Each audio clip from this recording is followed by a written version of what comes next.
Min beşaret tınlağılsen merdi sahip kârdin ta haber tapkaydın ul Ahmedi muhtardin Manidan halklar bilir ayna dinin kadrini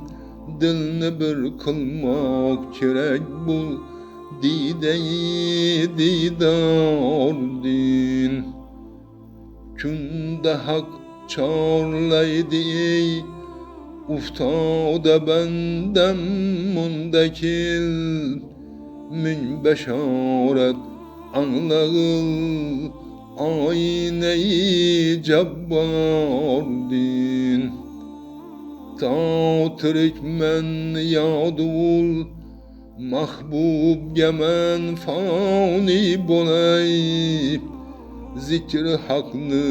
dilge algan kalmay tekrar din Kim inayatı ezeldin bir beşaret bulmasa men neçük eyley talep bekar ulcoy bardin Ruhu kabul halkni körsen dilindin defter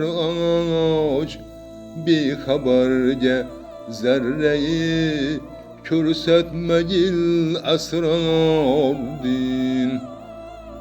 Dergâh-ı halıkni meşrep gerdini didenge sürt Yakşılık daim talep kılmak gerek cebbar din Yakşılık daim talep kılmak gerek cebbar din